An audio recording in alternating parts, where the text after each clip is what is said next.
Hi, everyone. Welcome. We're going to wait a couple of minutes so everyone can come in, and then we're going to start in a couple of minutes.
I think we can start. Hi, everyone. I'm just leaving the floor to Pawel, and welcome all. Okay, thank you very much, and warm welcome to everyone. We are here to follow and discuss the priorities of the forthcoming trio of EU Council Presidency, Poland, Denmark, and Cyprus.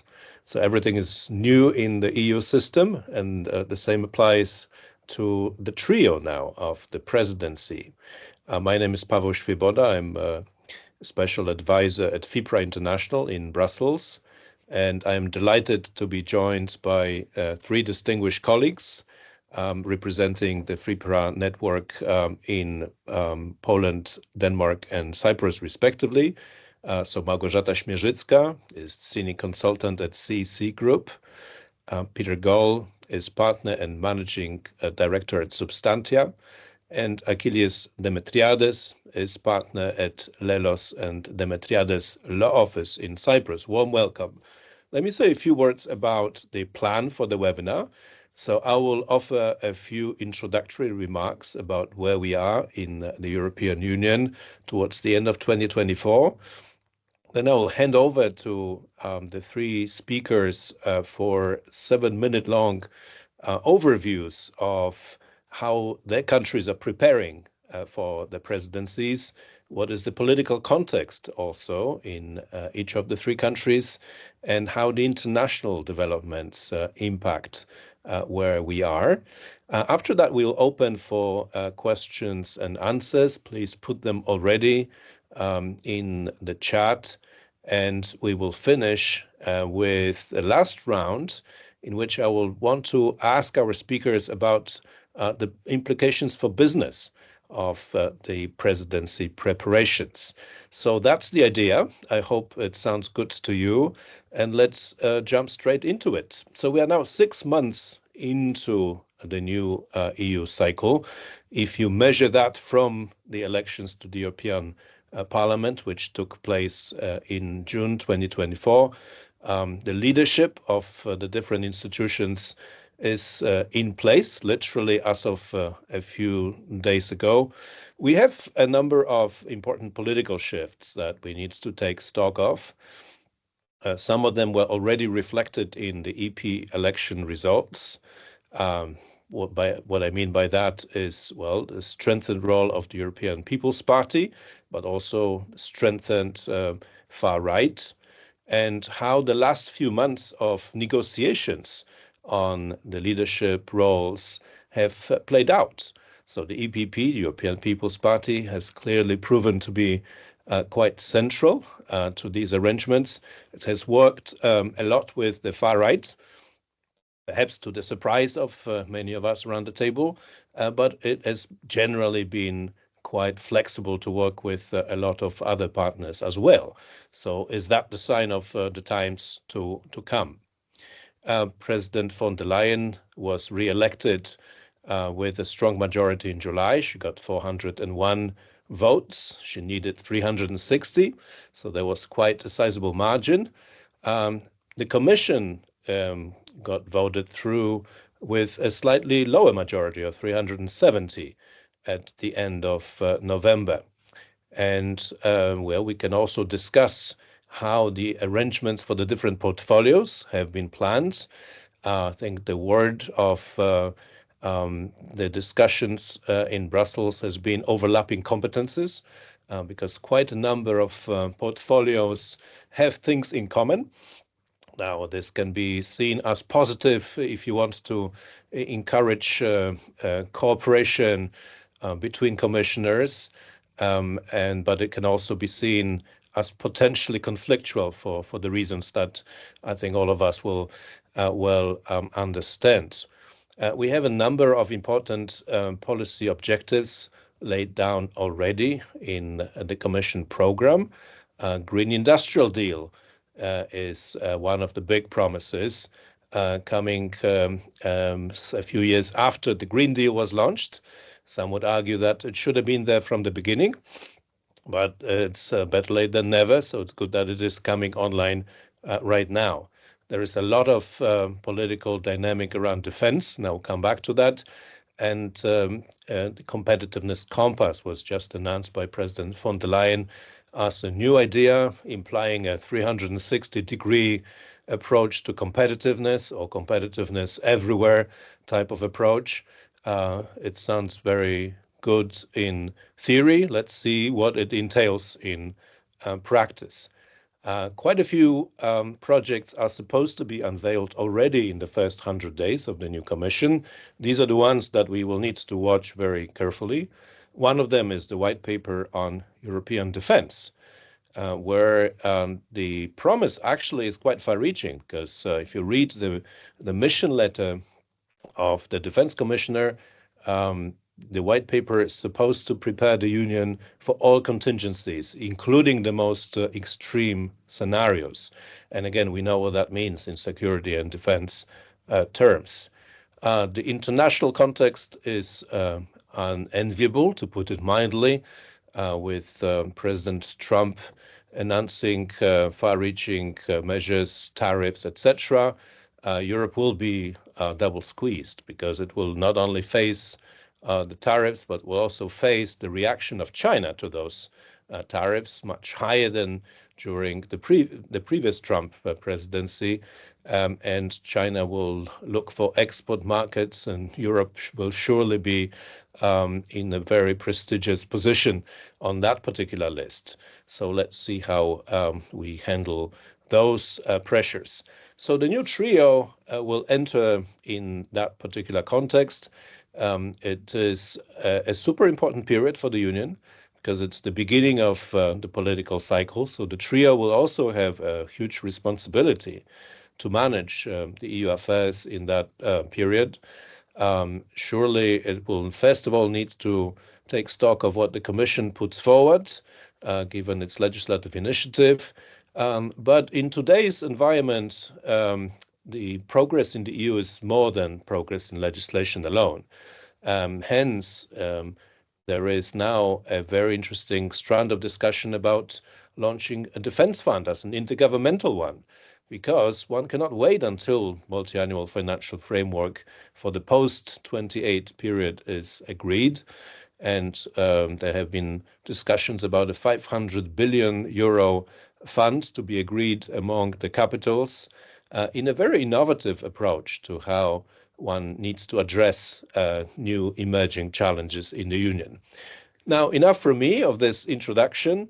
I would now like to hand over to my distinguished colleagues for their overviews of how Poland, Denmark, and Cyprus are preparing to hold the realm in the Council of the EU. And let's start with Poland, given the sequence. Małgorzata, what is coming up? What can we expect when Warsaw takes over? Hello, everyone. Good afternoon. Thank you very much for the invitation and for this opportunity to be able to prepare, or rather present, what Poland has prepared. It's quite an interesting moment for me today because the calendar of events, together with the presidency logo and the main presidency priorities has just been confirmed, and 15 minutes ago we had a press conference by the Europe minister, so the timing is, we can say the situation is very dynamic. We now have an official Poland25.eu presidency website, which is great. So now we have it more or less confirmed what the Polish government has prepared, and we know that the main slogan is going to be Security Europe. So the Polish presidency is going to focus on 7 aspects of security, and taking into account the situation, the complicated global situation that we can't really predict how it's going to evolve. This slogan seems to be very timely and in line with the current events. To be precise, I was going to kick off with a couple of quotes from the Polish Prime Minister, Donald Tusk, who has a kind of double-hatted role in Poland. Apart from being the Prime Minister, his important role in Brussels has always been remembered. So he's being always looked up to as a kind of political leader and European leader. So what he said, and what I thought was quite symbolic and significant, was that the upcoming period will be a moment when Europe needs to be loudly told that the time for full awakening has come. The EU should become entity capable not just of survival, but also of launching a political offensive. So I think what we can feel is the dynamism and the willingness of lead and path the way, not only administer the upcoming presidency. So I think that can clearly be felt in the statements that are being made. And as far as the security theme that I just mentioned as a main theme for the Polish presidency, is being seen in kind of 7 dimensions. The first pillar is external security, and obviously this is quite natural in the times that we live in, especially for Poland with the war happening across our border. External security equals the development of the defense industry, something that Pawel just kindly mentioned. Poland would like to talk about the latter a lot during the Polish presidency, thinking that the effective defense industry is the basis for our security, not meaning Polish security, but the European security. We all know there are still questions, and Poland acknowledges that, about, and certain differences within the European Union about how to raise the necessary funds. So something, again, that Pawel has touched on. And Poland is determined and positive that the mindset at EU level has been fundamentally changed. And we all have to acknowledge that the air defense has been under investment, uninvestment over the years. So we need to change that, and we will need to find additional funds of funding and basically of boosting Europe's defense capabilities. So that's the first thing. The second thing, which is also within the external security, is the Eastern Shield. So this is the national defense initiative launched by the Polish government to fortify its eastern borders with Belarus. and the burden of building, which Poland has already taken on. And it would be an ambition to see the EU partners to co-create this project, taking a kind of active responsibility for it as well. Again, part of external security is also the migration policy. And the Polish view is very clear. The issue of migration is complex. Sometimes it can be also a tool of hybrid war. So we need to make sure that we bear that in mind and take proper care of it. The next aspect of the security element is the energy security and further independence from external energy sources. So during the transition to green energy, it will no longer matter just who owns the raw materials, but first and foremost, it will matter who owns the technology. And this is what the Polish presidency would like to talk about during the upcoming 6 months. Energy security is also about the energy prices. I'm sure we are all aware of the Letta and Draghi reports and understand that Europe has a massive problem with the energy prices, which again has massive impact on the business, has massive impact on the citizens. So the Polish presidency wants to have a clear focus on ensuring security of supply and energy diversification and independence. And this was again emphasized by the Deputy Finance Minister here during the discussions on Polish presidency last week, the importance of that issue. And what has been mentioned quite a lot within the energy security is also the security of the Baltic Sea. So the critical infrastructure at the bottom of the Baltic Sea, which in recent weeks has been under, as we call them, accidental incidents. We know that the Prime Minister has already started talking to Scandinavian and the Baltic countries about the safe seas. So this is going to be one of the initiatives under the Polish presidency. Then the next pillar within the security is the economic security. So the Polish presidency would like to focus on the new financial framework. This is, again, very much related and connected to the issue of competitiveness. So again, Poland would like to have that as symbol of the presidency to start initiatives on those topics and launch new discussions.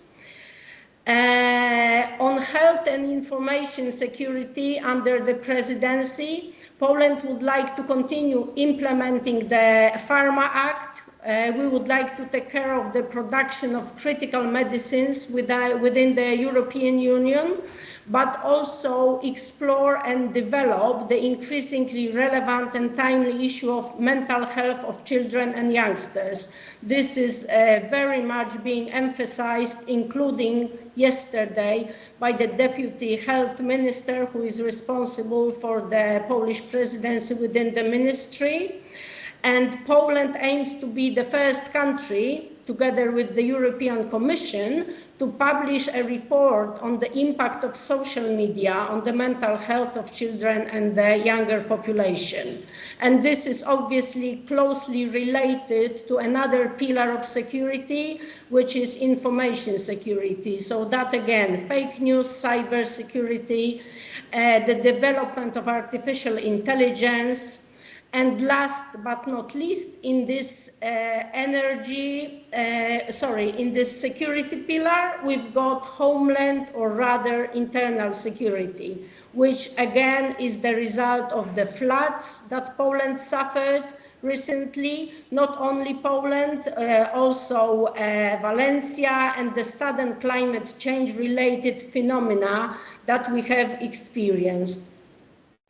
Wonderful, thank you so much. Małgorzata, thank you so much for this very immediate take on the priorities, because as you pointed out, they have literally earlier today been announced together with the logo and all that. So we're grateful for your take. So it's security everywhere all the time, to paraphrase the Oscar-winning film. But then also competitiveness, mental health, and other issues that cannot possibly be forgotten also in a period like this. So let's go to Denmark now. Denmark is a little bit further downstream, but nevertheless, 6 months will go very quickly. And it is also a country with strong views on competitiveness, on security, on sustainability. So we are all ears about how things are being looked at from the Danish perspective. Peter. Yes, thank you very much, and thank you for this opportunity to speak to all, and thank you also for the very interesting points about the plans for the Polish presidency.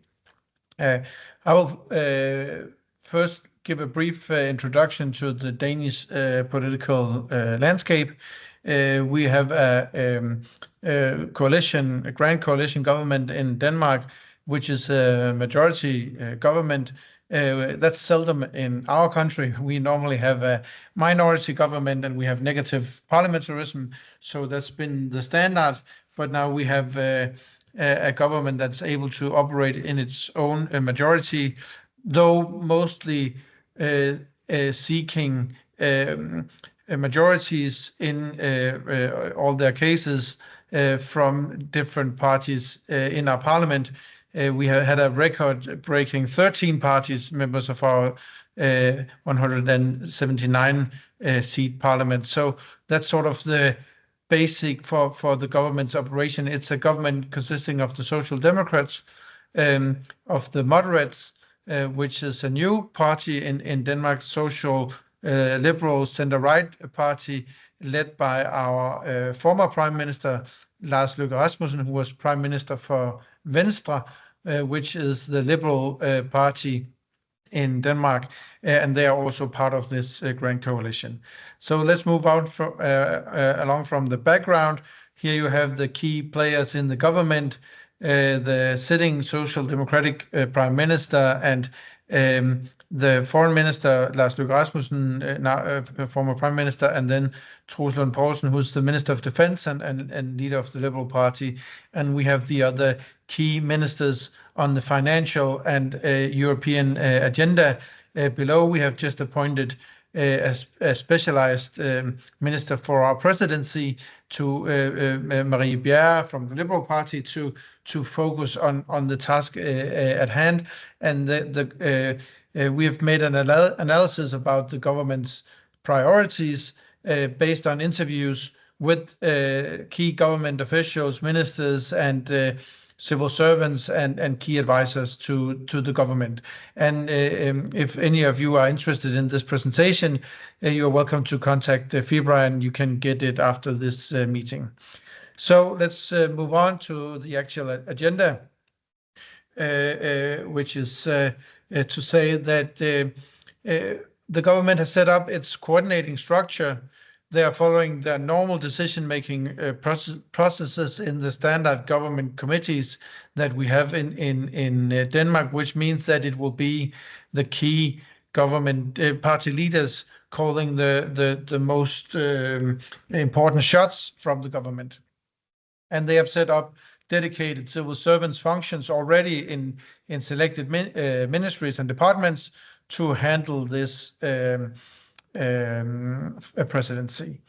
And on the right, we have the 5 key priorities for the Danish government.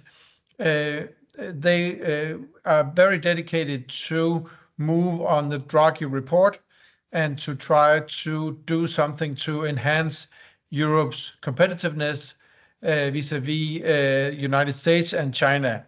This links also to the points made from my Polish colleagues regarding the whole security situation, and that Europe finds itself in a situation where it's time to grow up and take care of our own business and security.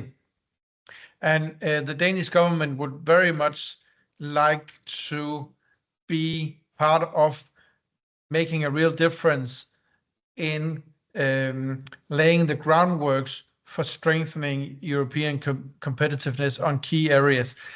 Also moving in and discussing the Multiannual Financial Framework, the budget, the long-term budget for the European Union, which if I was working in a corporate company, which I have been doing for quite some time, this is where some of the basic groundwork will be made, and the Danish government already have reached some understandings with the Commission about this task, and there's an alliance in place about that we need to make the first step during our presidencies regarding this.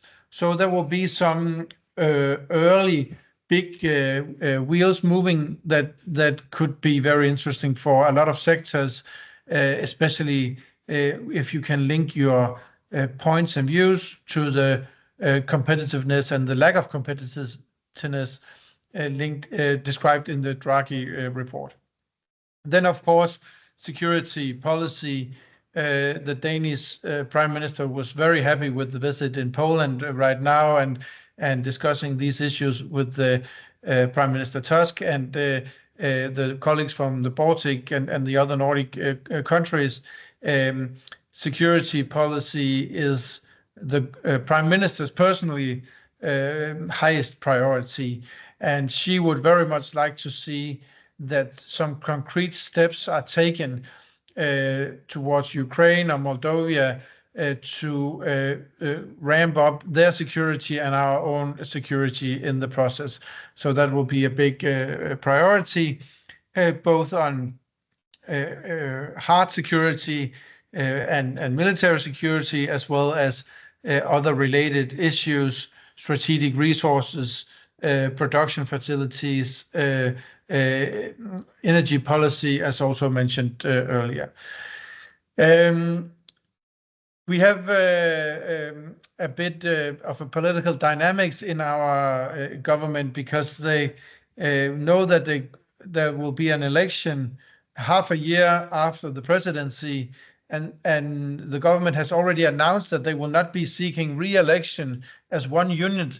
The Liberal Party and the Social Democratic Party are normally arch enemies in the Danish political context. So them sitting in a government is very untraditional.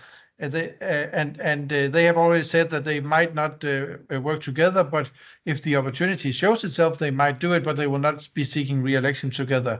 So key advisors fear that this could give some disturbance in the Danish presidency, but let's see. I believe that a lot of the key ministers are very focused on demonstrating on the European scene that they are responsible for handling this and the opportunities of an international career that this may bring along down the line. Others, those were the key agendas. Other top agenda items for the Danish government is immigration.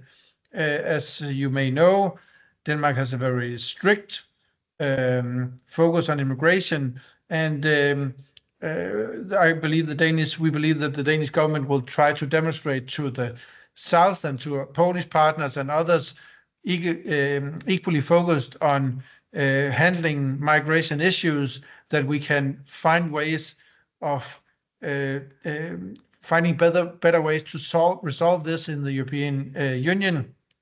And based on the political climate in Europe, that will be a bit interesting to follow. And then, of course, there might be also a green agenda that, if you have read the Draghi report, you know that one of our key challenges in Europe is that we don't have the same access to cheap fossil fuel energy as they have in China and the US. So there's no way around the green transition, even from a financial standpoint in Europe, and also for a security standpoint. And we have the COP30 in Brazil coming up. All the European Union should submit its carbon targets, NDCs, for this COP. This should have been done before the Danish presidency, but the assessment is that this will not be finalized, and that we will need to take it to an end. So that will involve all sectors heavily dependent upon their carbon emissions. So I will also, if I was working in an industry with that focus, have a quite early focus on the Danish presidency and the political implications of this. So those were the key agendas. Just one brief slide to wrap up. If we could take the next. Also the political backdrop. As you may know, there's not a liberal democracy in the world where the sitting government is popular. That's also the case for Denmark. They have lost popular support. If we were to have an election now, it would look like the sitting government will lose its majority, and that a majority of a center-left coalition would replace it. That would not mean big differences in priorities. We have a very pragmatic center-left, so they will have a lot of the same priorities as we just discussed. They will also prioritize security policy in the same manner. There will probably be a bit more focus on the green transition and heightened demand there, but there will not be a big change in European or foreign policy. This is just so that you know the backdrop. So yeah, that was our key points. And of course, as I said, we are happy to share this presentation with you. You can just reach out to the organizers of the meeting afterwards and get it if that's helpful. Excellent. Thank you so much, Peter, for giving us the gist of what Denmark is thinking about. Also, the political reading. I haven't realized that there are 13 parties in the Danish parliament at the moment, and a lot of shifting coalitions and sort of traveling politicians also moving from one party to the other. I think that's a sign of the times as well. Achilleas, we go to Cyprus now, and of course Cyprus only takes over the presidency in 2026, so I wouldn't for a moment expect you to tell us everything that the government is planning for, but if you could offer a sense of the mindset that Cyprus has when thinking about the presidency, and how it interprets also the broader international developments, including in the region, you yourselves being very strategically positioned in the Mediterranean. Achilleas. No, well, thank you very much, Pawel. That's a very good way of putting it, and it helps me to start because I'm afraid I don't have the details that my Polish colleagues have given you, and I certainly don't have the plan that our Danish colleague has given you. I'll try with some general introduction, first of all, in terms of Cyprus. When you're looking at Cyprus, you need to think that it's a small country in the Eastern Mediterranean, and it has a Cyprus problem. Which has to do with Turkey. I know that may not be completely the European approach, but my analysis is that all politics is local. So as far as the flavor that you will have, the fact that we are a small country means that we don't have an agenda. And on the other hand, we can be very good in terms of negotiating difficult issues because we're not a threat to anyone else. On the other hand, the political situation has to do with how people will be reacting. So that's a general introduction. And of course, do come to Cyprus if you have a chance during the presidency. It's a good season. It's not very hot. And it will be a nice place to visit for the various meetings that will happen. Now, on a more serious note, location is one of the big issues, and that will affect the external relations of the EU because Cyprus is around. And I'd be very interested to see how the Trump government will be dealing with tariffs, as everybody's expecting. It will be 1 year later, so we'll have to deal with that. And bear in mind that Cyprus has an interesting connection with the United Kingdom as a former colony and as a guarantor power in terms of politics. So have that in mind as to whether that is something of interest and how it would affect things. Let me now look a little bit at the people in terms of actors. We will have an Undersecretary for European Affairs. She's putting together her team, doesn't have a program yet. We expect in the first month of 2025 to have some consultations where issues will be put out. So that's a good time to bring up your issues and try to influence the decision. Let me now turn to the president. We have a presidential democracy in Cyprus. So the president has elections in February of 28. And since we are a presidential system, the parliament doesn't really make much difference in terms of how the procedure and the legislative exercise will be. That we have elections for parliament in 26 in June, May, June. But I don't think that will really affect how the presidency will be run, because that's an issue for the executive. Now, let me come to matters that I think will be relevant. Surely we will do the Multiannual Financial Framework and the Common Agricultural Policy. And as a small country, I think we will have the flexibility to manage this. I could perhaps highlight that the current president has a lot of diplomatic experience. He was the Cypriot person in 2012 when we had the presidency. So he was the spokesman, so he understands the issue. And so do other members of the team that is being put in place. Now, I would like to look at the external connection that the EU will have, and I'd like to look at the neighborhood that we live in. We had the Gaza situation, and Cyprus was an evacuation hub. Cyprus's strategic bridge, and people were expecting people to come out of Lebanon and of Gaza and Israel and what have you at the time.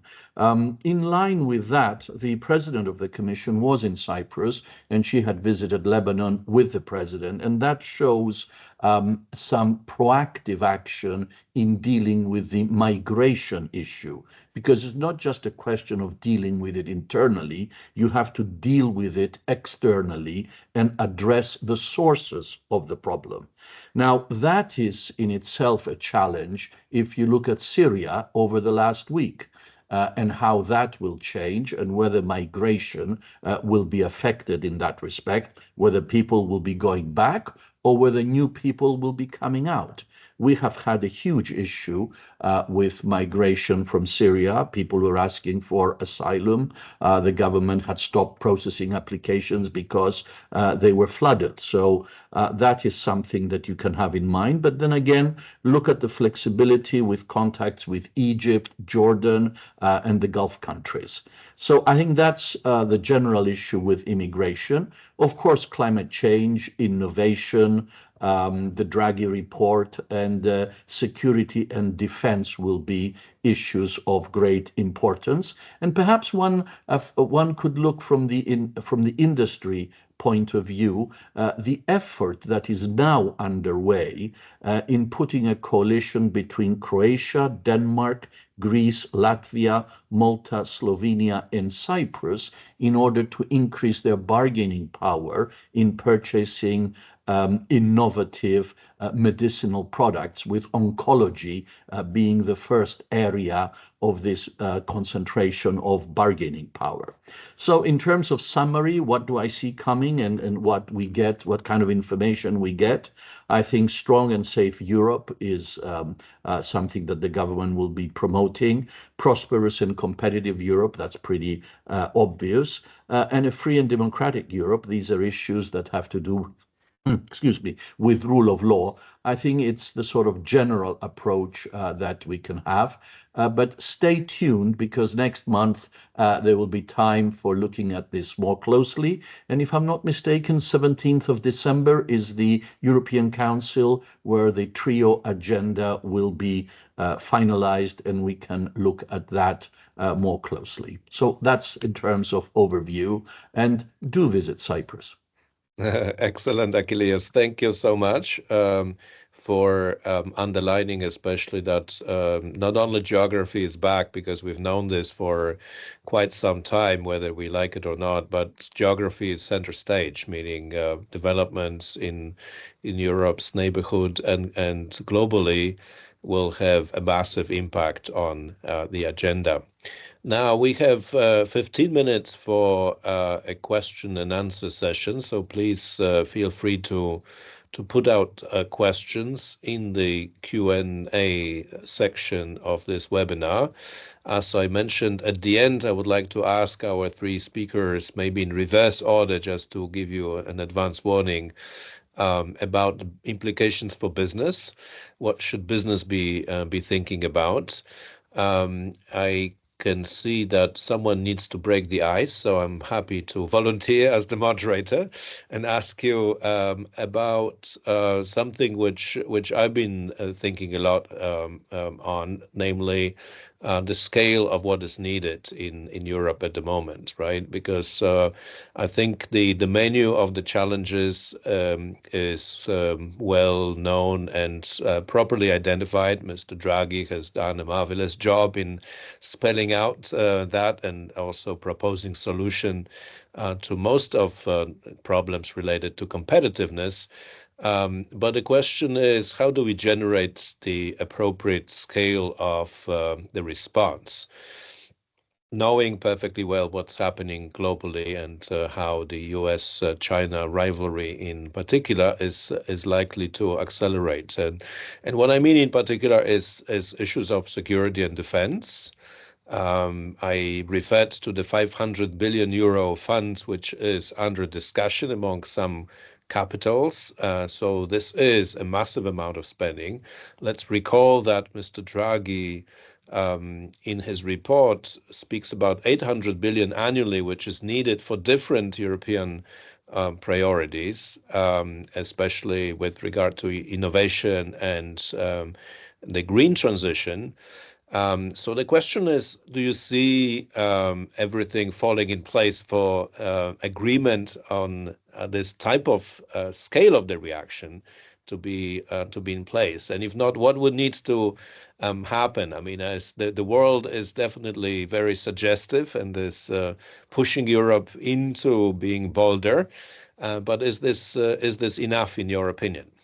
I don't know who would like to go first. Peter? I can go first. Yeah, that's a very relevant question right now.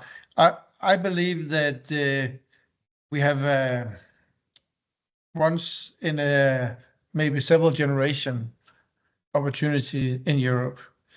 We have lived in the western part of Europe, I believe, a quite cozy life. We have created the European Union. We have had our problems, but that have been spoiled problems compared to the rest of the world. Now we are no longer guaranteed that the US will take care of all security matters, and we are no longer guaranteed that our way of living with democracy and free market trade will be seen as an absolute benefit. So either our lifestyle will perish or we will come together and act very fast. So I believe the Draghi report's analysis is very good. I believe the recommendations, which are of course always the hardest part, they will of course create political discussions. This is not an objective solution. This is also a normative political discussion, what's needed to fix it. But what I do believe is that the pressure for countries to act is strong enough that everybody will not just wait for the European Union.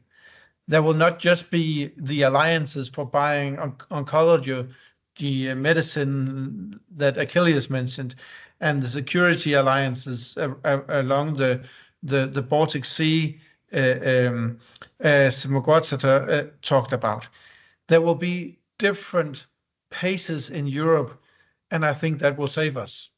So what I believe from a business standpoint is that you should look out for the fast movers, because Europe has been united in following sort of the same pace and the pace that Germany and France could define. But both Germany and France are in very hard places, financially and politically.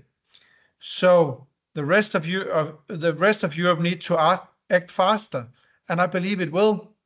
So I believe we will have a more multi-tempoed European Union with different focus areas in different part of the Union, and the countries will not wait for the others.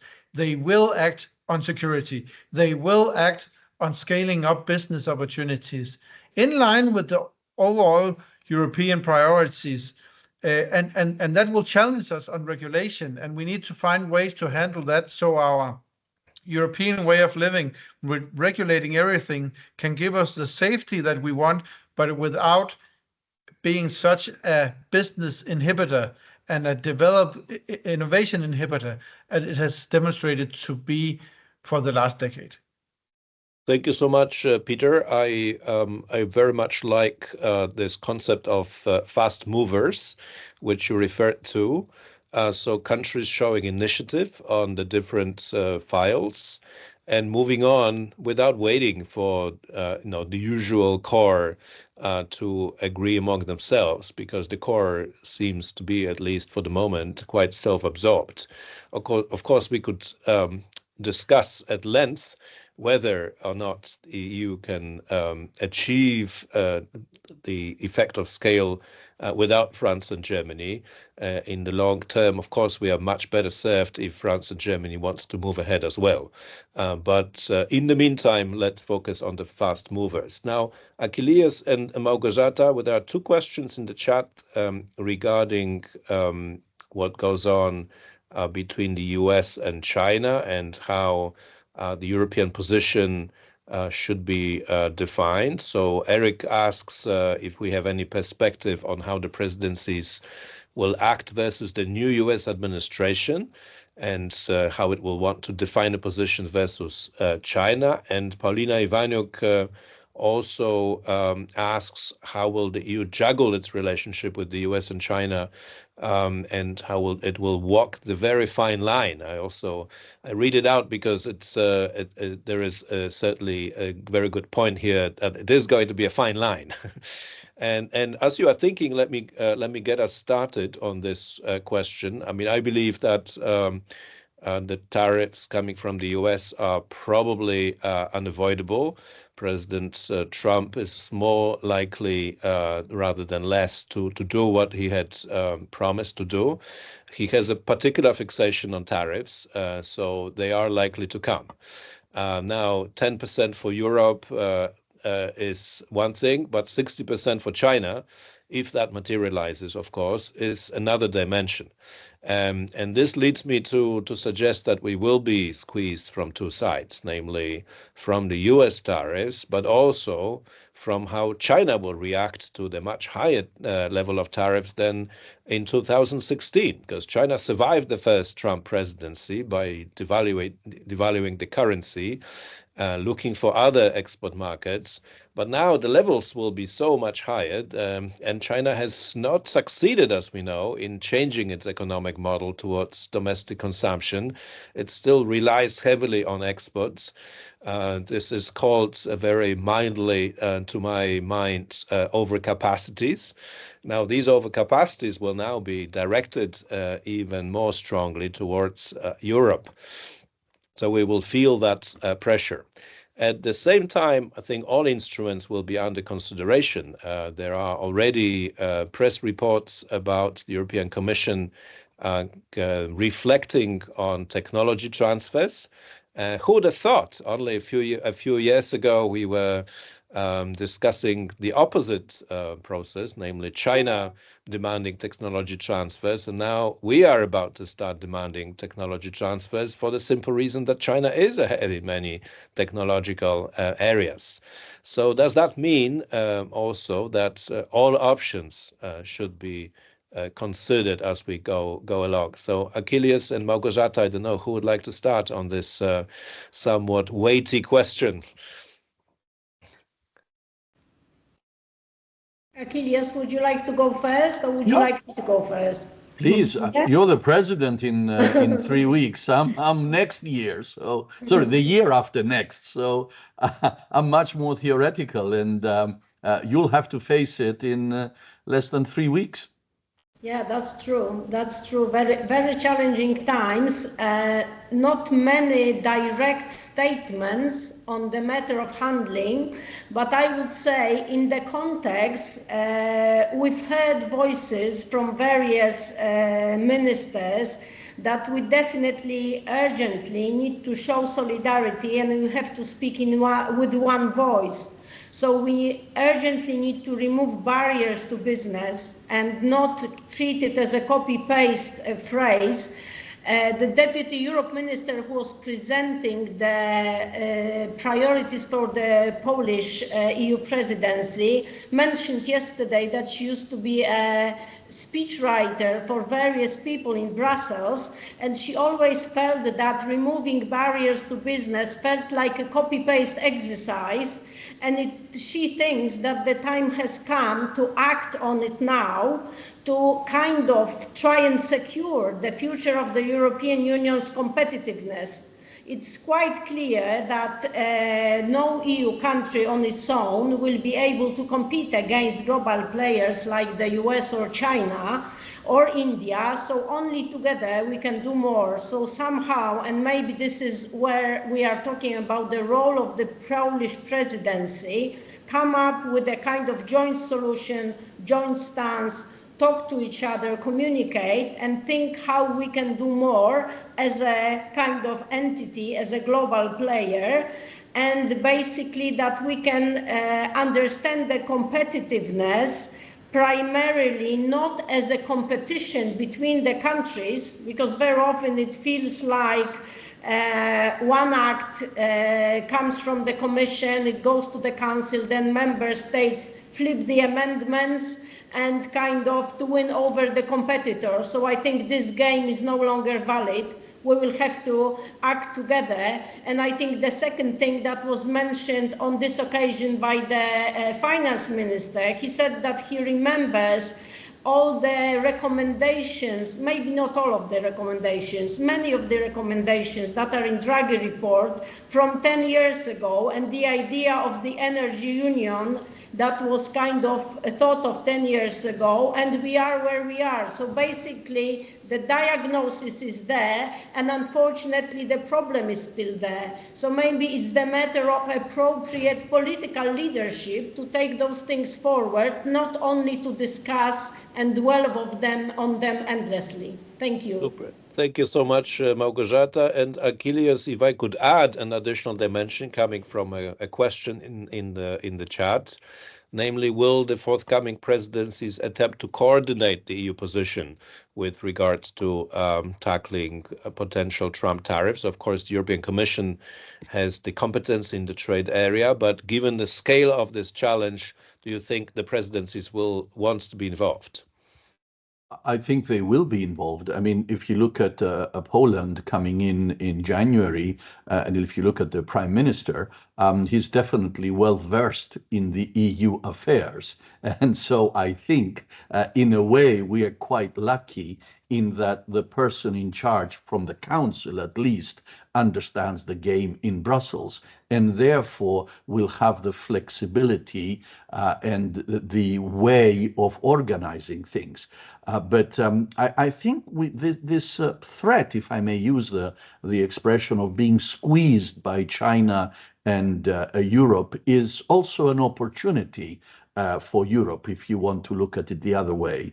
I mean, I was looking at the Draghi report before our presentation and the way Draghi presented it, and he said there are essentially three possibilities: paralysis, exit, or integration. Well, exit we've tried. Paralysis is unattainable. So by definition, integration is inevitable. The question is how quickly, how effectively, and how will we be able as Europeans not as individual countries, be able to react to the new Trump tariffs, the new way of dealing with things, and the fast movers will be the winners. And the question is, can we all Europeans be fast enough to catch up with what's happening? Brilliant. Thank you so much, Achilleas. So we have 5 minutes left, and I want to come to that question on the implications for business, which I promised at the very beginning, and maybe combining it with another question in the chat coming from Matthias Hoffjan regarding the AI Research Council, if anyone has insights about that. Namely, will the presidency support this initiative? And will the individual member states want to push this agenda forward? Since Achilleas, you have just spoken, and I promised you the first place, maybe we go to Peter first, and then yourself, and we finish with Małgorzata. So implications for business in 1 minute each, I'm afraid. Yes, I believe the implication for business will be for when the Danish presidency, if you can add power to Europe in strategic areas where we are lacking power, technological companies, more efficient energy companies, things where you can add strategic strength to Europe, that will have the ear of the Danish government. There's also the question in the chat about will Europe become a more good place to be for scale up and fast growth companies. I believe that will be a key priority for the Danish government. It will be, even though we have a social democratic led government, it will be an anti-slow regulation presidency that will really try to speed things up. I believe that the Danish top party leaders believe that this is a matter of Europe's survival that's at stake. They take it very, very seriously. So if you have a business that's linked into a green transition or other key areas that can be linked to the Draghi report, you have, I believe, a unique chance to have the ear of a presidency that would really try to work together with the Commission, who I believe take this equally serious to transform some of the heavy regulation into a more fast-paced moving union. Excellent. Thank you very much, Peter. So I can see you're a great believer in squeezing the energy from anywhere in the system we can find it. That's the right positive approach. Achilleas, over to you. Yeah, I'll start from where I ended on the inevitable integration that we will have to put together. United we stand. If we break up, we will fall. And it's really that kind of time in the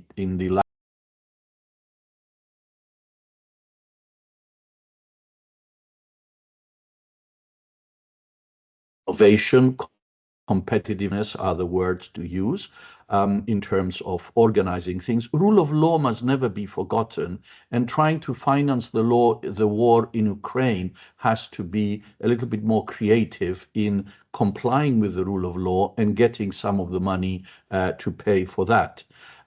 So we really have to get our act right in this one. And for me, the road is clear.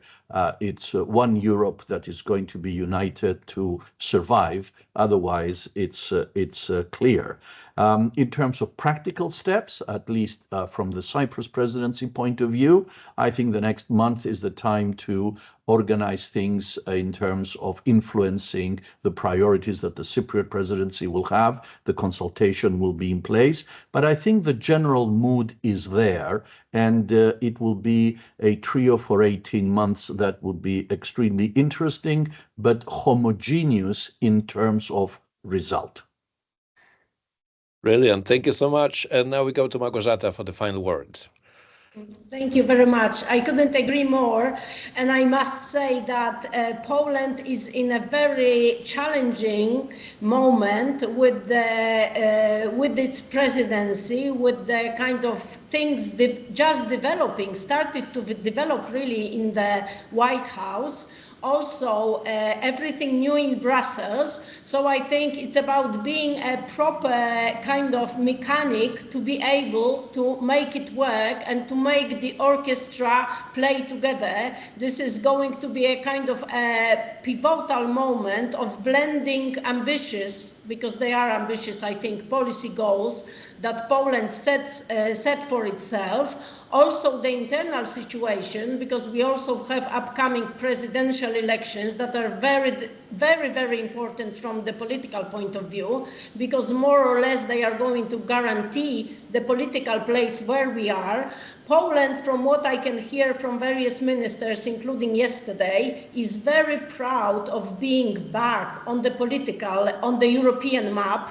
It's not that we were kind of outside the European Union, but because of the political stance of the previous government, we kind of had a little bit of arguments here and there, to put it mildly. So I could hear the Europe minister yesterday proudly saying that we are so happy to be back on the European map, and we will do everything possible to drive the strategic priorities while managing domestic and geopolitical uncertainties. So I think there is going to be a lot about solidarity, not only within the European Union, but also remembering those to aspire to join the European Union, and also not forgetting Ukraine and its need to reconstruct, first of all, of course, to end the war, but then for the economic revitalization.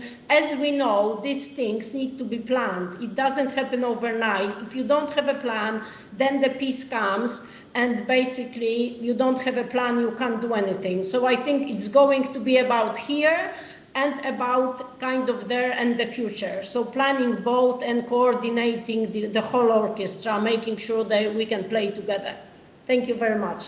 Great, thank you very much. We have to leave it there, but it strikes me that in spite of these unprecedented challenges that Europe is facing, we managed within the past 60 minutes to identify quite a lot of sources of optimism and positive energy, wherever they come from. I think that's also the message, that we simply need to identify what can help to advance the European agenda, be conscious of the fact that we need to scale this and we need to be ambitious.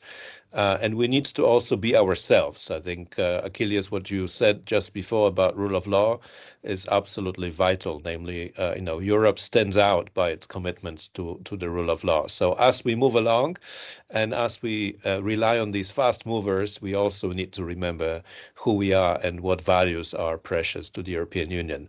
Well, thank you so much for joining today. First of all, to our speakers, Małgorzata, Peter, and Achilleas, and to everyone who joined the webinar today. If we don't see each other before the end of the year, have a very calm and peaceful period, and all the very best for 2025. And I'm sure we'll see each other in the next FIPRA Network webinar. Thank you so much. Thank you. Bye-bye. Thank you. Thanks.